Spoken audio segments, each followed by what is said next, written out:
Thanks for the offer. I don't accept. But I do expect you to live up to the terms of this deal I didn't accept. What? Does anyone in the world really think that's the way things work?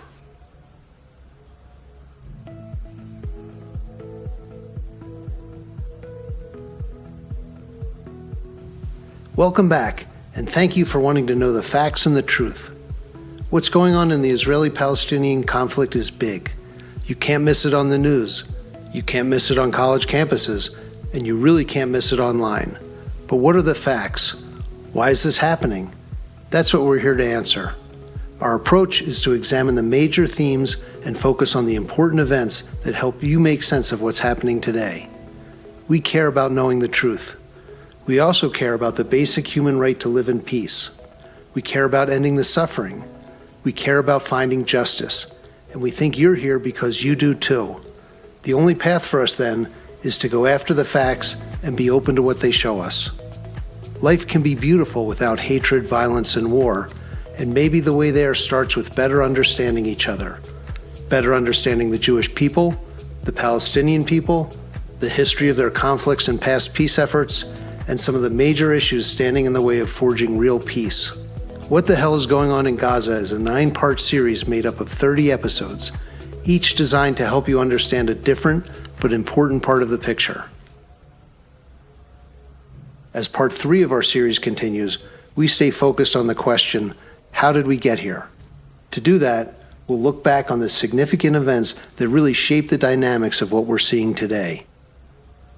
Here in episode 17, we'll talk about Israel's borders and how they've changed since the 1948 founding of the State of Israel. Let's jump into it. Okay, first order of business, misinformation. Oh boy, we hear a lot of criticism on this one. A common line is that Israel was created on Arab land and has taken more Arab land ever since. But we already learned in episode 1 that Jews are indigenous, while the Arab presence in Palestine and much of the region is largely the result of conquest and colonialism. We also learned that Israel's original borders were defined by the 1947 United Nations Partition Plan. And we learned that this opportunity for an independent Palestinian state was rejected by the Arabs. Israel's borders have changed over time, like those of most every other country in the world, and for a lot of the same reasons. Let's look at a few points here. Israel's borders have never been recognized by the Palestinian government or leadership, so it's hypocritical to demand Israel unilaterally respect the borders that Palestinians reject. Even so, border changes between Israel and Egypt, Syria, Jordan, and the Palestinian territories have only occurred as a result of wars of aggression those countries have launched against Israel. Some of these border changes were necessary for defensive, strategic reasons.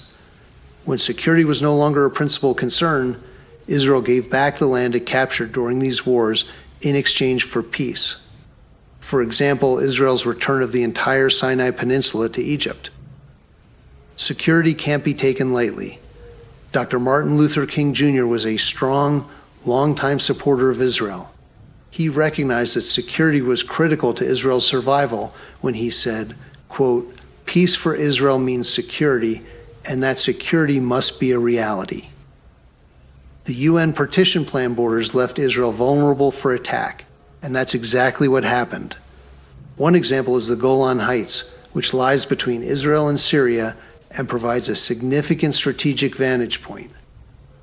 BBC News reported in its August 29, 2023 Golan Heights profile that, quote, "Syrian artillery regularly shelled the whole of northern Israel from 1948 to 1967 when Syria controlled the heights."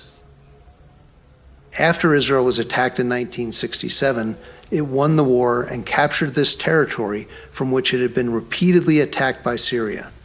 The fact that Syria is a close ally of Iran today makes it even more critical for Israel's defense.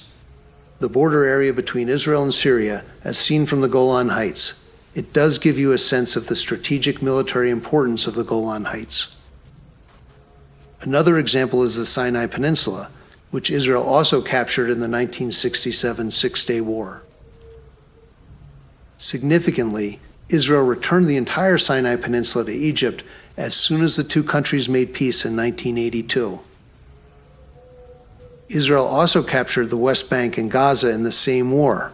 Prior to 1967, the West Bank was part of Jordan and Gaza was part of Egypt. Remember, Palestinians never accepted the UN's offer of their own state in these places. After so much violence and war, it's not hard to see on a map why Israel would be at risk from its enemies controlling the West Bank and Gaza. In the West Bank, Palestinians remained Jordanian citizens until Jordan renounced its claims to and severed administrative ties with the territory in 1988, even though Jordan and Israel did not finally make peace until 1994. In Gaza, Palestinians were under Egyptian military rule from 1948 until Egypt renounced its territorial claims over the territory in 1978 after signing the Camp David Accords with Israel. In 1967, Israel did not seize land from the Palestinians. For strategic defensive reasons, Israel captured territory from Egypt, Syria, and Jordan, the countries that had yet again attacked and tried to destroy Israel. Another issue pertaining to borders is who decides what they are. And that brings us to the complicated West Bank. To start with, what's called the West Bank today generally corresponds to a part of the territory proposed by the UN to be a Palestinian state. But the Arabs did not accept that proposal. And, as we just covered, it is considered Palestinian territory today largely because Jordan renounced its claims to the territory and disconnected from it, as Egypt did with Gaza. The Oslo Accords split the West Bank into 3 regional levels of Palestinian sovereignty. Area A is to be under the authority of the Palestinian Authority. Area B is to be under the authority of both the PA and Israel. And Area C, which comprises 60% of the West Bank territory, is to be under the authority of Israel. Making it more complicated, the PA today exercises total or partial civil administration over more than 150 Palestinian enclaves across all 3 areas, as well as a growing number of illegal Israeli settlements. More on that shortly, and in episode 26. Oslo left Israel as an occupying force. The problem is that the path to peace outlined in the Oslo Accords was never followed, despite both sides winning the Nobel Prize.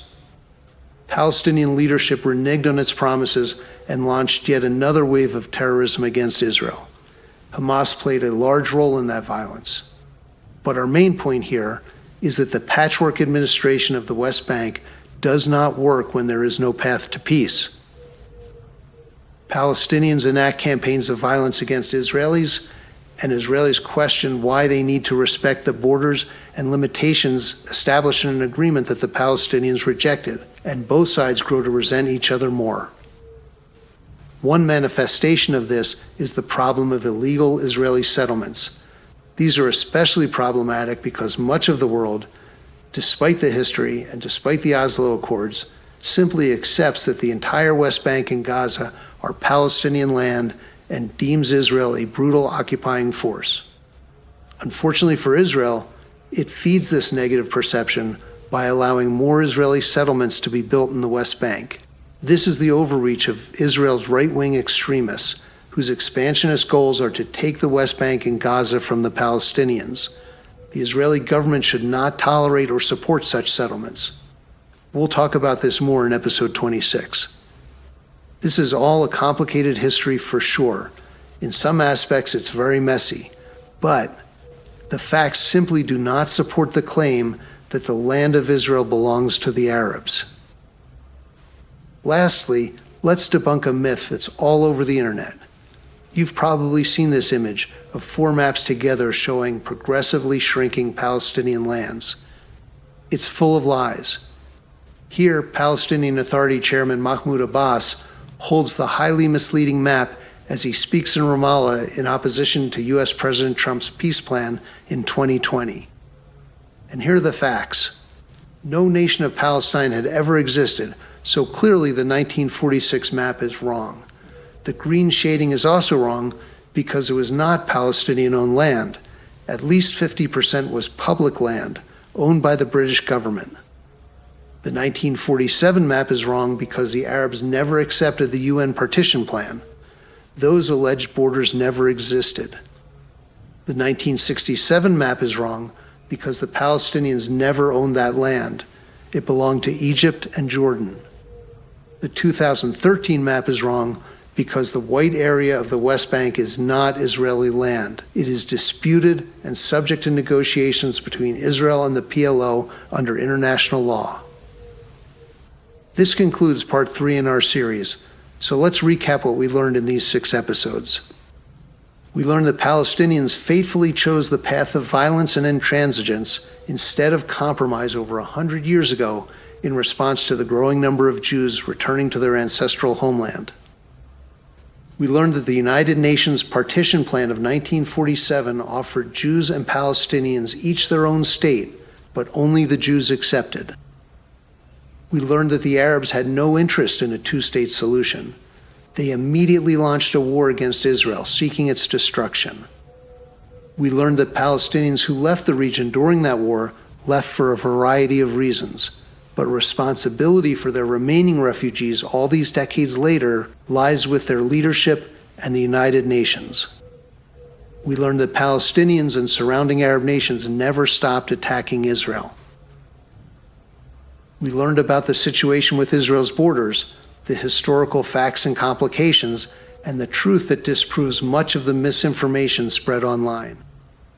The history of the Palestinian Arabs and the choices they've made definitely shed light on today's conflict.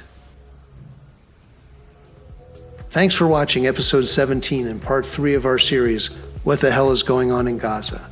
Hopefully now you have a better understanding of the facts around Israel's borders and their history. If you'd like to leave a comment or get in touch, visit our website at www.getthefactsmiddleeast.com. That concludes part 3, but there's plenty more to learn. We hope you'll keep going and check out part 4 next, where we'll look back at past peace attempts. Thank you for joining us. We appreciate your interest in learning more about the war in Gaza. And remember, where there is no knowledge, there can be no insight.